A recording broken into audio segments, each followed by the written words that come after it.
See, one of the challenges that we have in our lives is we don't realize that the process of training ourselves, the process of conditioning ourselves actually feels incredible once you get that initial momentum, but most people don't. If you want lasting change, you've got to give up this idea of trying something. You got to decide you're going to commit to mastery.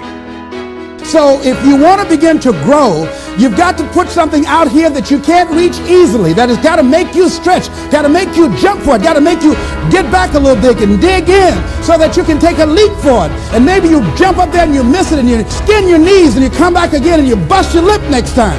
But you keep on, and through that process, you learn how to leap higher. You start challenging yourself to dig deeper, and then you discover some things about you that you don't know right now. You have got to change the way you think. It is the whole determining factor of where you go in life. We are all where we are today. You get in life what you are, not what you want. And see, the good news is that we can always become more by working to develop ourselves. So the first process of making this your decade, you've got to begin to take a look at your life and look at where are you right now? What are your strengths?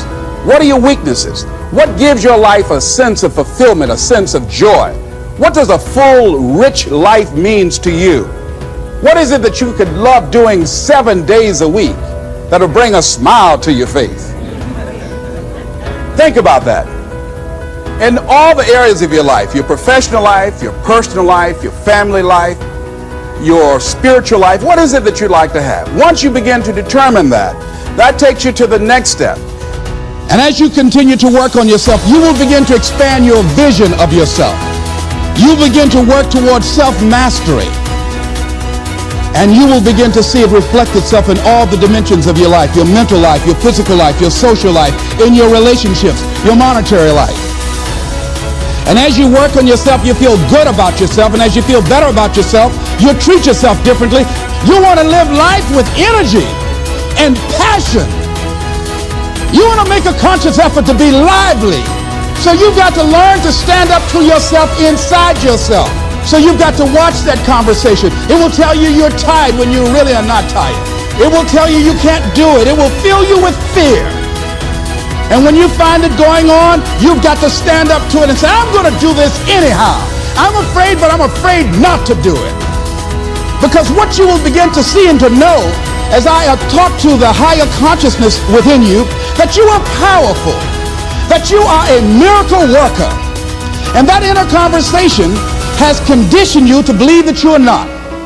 And as you begin to discover the truth of who you are, whatever challenge that you're facing in life, and if you're living, you're facing some challenge, you'll begin to know that you're powerful and that you're a miracle maker.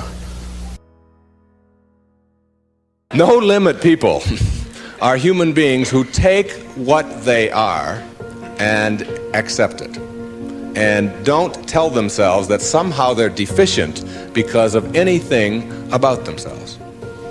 This is a very crucial concept for me and for virtually all of us. It's this idea of taking your life in your own hands and being the kind of person that you choose to be, and understanding that everything that comes your way is an opportunity, is a blessing. And it wasn't until I learned how to celebrate virtually everything that came my way that I was able to transcend it. You see, everything that was given to us by God, whatever that is perfect. No one can deny the mountains are perfect and the rivers are perfect and the birds are perfect and the hippopotamuses are perfect and so on. This is just what was given to us. Everything else that you have on our planet, that we have on our planet, comes about as a result of thinking. Thinking. Thought makes it so. All right? Everything that you see that wasn't given to us was created by man as a result of the way that we think, So what gets inside of us as a cell comes about as a result of the way that we choose to think in our lives. Very important principle to understand, because once you get a hold of thinking and that it creates everything that you have in your life, you can change and make it as absolutely perfect as you want it to be, because thought makes it so. Creative visualization is what we're talking about here. The imagery, or the image that you have of anything in your life, is really like mental behavior. It's like going out and practicing. If you go out and practice with a basketball, shooting free throws over and over again, that's physical practice. Imagery is mental practice. It's mental behavior.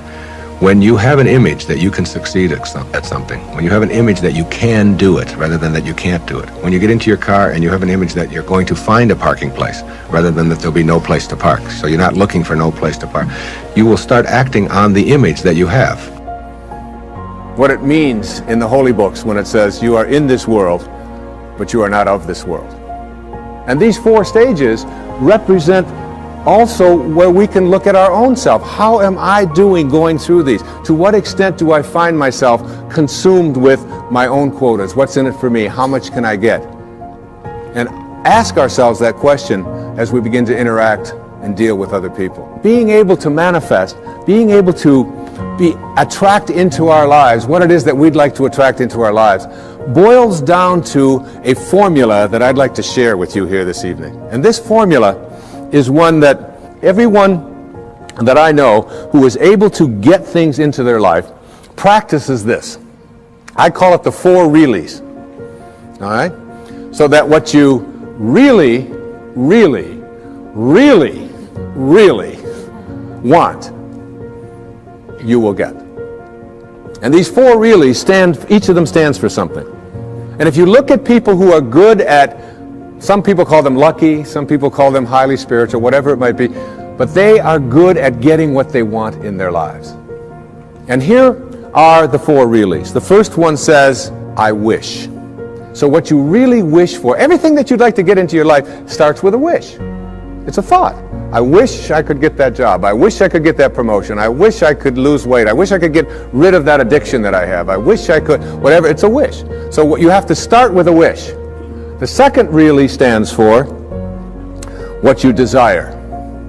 What you really wish and desire. And the difference between what you wish for and desire is in what I call asking.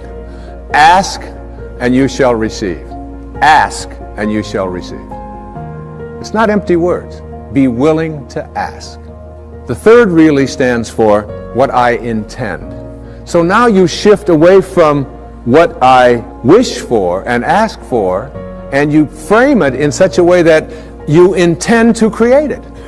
I intend to create this, whatever it might be, whether it's a healing, whether it's a losing of weight, whether it's getting rid of an addiction, whether it's creating prosperity. I intend to create it. And if you notice people who are good at manifesting, they don't mince those kinds of words. I will do it. And someone will say, well, what if it doesn't work out? You say, well, then I'll just learn whatever I have to learn from it not working out. But I intend to create this in my life. There's an intention, and the intention is so powerful that you become independent of the good opinion of other people. You're not checking it out with the tribe. You're not checking it out with what everybody else out there said you should do or shouldn't do. You're saying to yourself, I intend to create it. And I often tell people, don't tell anybody else about what you want to manifest. Don't make it a big statement. Instead, keep it to yourself. And they say, why do you want to say that? I say, because the minute that you do, you invoke ego. And in quantum physics, there's a simple line. It says, particles themselves are not responsible for their own creation. Another way of saying that is the way St. Paul said it. That which is seen, he said, hath not come from that which doth appear. That is, the source of everything over here, it's not over here. It's in this invisibleness. And once you invoke ego, you have to defend it, you have to explain it, you have to get the tribe involved in it, and before long, you've lost the capacity to manifest. It's a spiritual journey, inspiration, in spirit. When you're inspired, in spirit. The fourth really stands for passion. Passion. That is, I am absolutely passionate about it, and I intend to create it with that love. One of the great books that one of my teachers sent to me from ancient India, written like 3,000 years ago, has a line in it that says, to attempt to manifest what you want without passion is like dressing up a corpse. So you take this corpse and you put a tuxedo on it and you dress it all up and you put all the makeup on it and you take it out into the world and you say, now see what you can get for me. But basically it's dead inside. And if it's dead inside, that is, if it lacks passion, if you lack passion, you're not going to be able to attract it into your life. So what you wish for, ask for, intend to create, and have passion about, you'll get. You'll get it. That's the good news. The bad news is that what you really, really, really, really don't want, you will also get. And this is one of the most difficult things for people to understand. And when you're dealing with the tribe and you're dealing with what is and what everybody else tells you is impossible, and somebody might be watching this and say, well, that's just a lot of nonsense. I mean, you can't just put your attention on something, think about it, and have it come true. It involves a whole lot of other stuff like that. You see, here's how it works. You cannot attract thin from I hate being fat. Because if what you think about is what expands, and what you're thinking about is hating being fat, then hating being fat is what you will continue to manifest. You act upon what you think about. You cannot attract prosperity from an inner consciousness that says, I hate being poor, I despise being poor. Because if you despise being poor, if you're angry about being poor, then being angry about being poor or despising it is what you will continue to act upon, and you'll be able to say, see? Now it gets worse. You cannot manifest what you want if your attention is on what is. If your attention is on what is and the circumstances of your life, that's where your thoughts are, then you will continue to create what is into your life. You've got to figure out a way to get your mental images, your energy, your attention, your higher awareness off of what is and onto what you want. And every time your thoughts are on what is, you shift it to what do I want? And it's even worse than that. You cannot manifest what you want if your attention is on what always has been. This is the way things are. You'll hear people say it to you all the time. These are the circumstances of life. Don't you understand? This is reality. Wake up. These are the way things have always been. There's always been poor people. You're one of them. That's just the way it is. And you watch that person, and being poor continues to manifest into their life. If you keep your attention on what always has been, then what always has been is what you'll continue to manifest. As you think, so shall you be. These aren't empty words, folks. This is reality. And the worst and ugliest of all is this. You cannot manifest what you want into your life, no matter what it is, if your attention is on what they want for you, or what they expect for you, or what they tell you are your limitations or what you can do. Because if your thoughts are on what they want, you cannot put your attention on what you want. What they want will continue to manifest. And you might be in a tribe that always turns left, and all you want to do is make a right turn.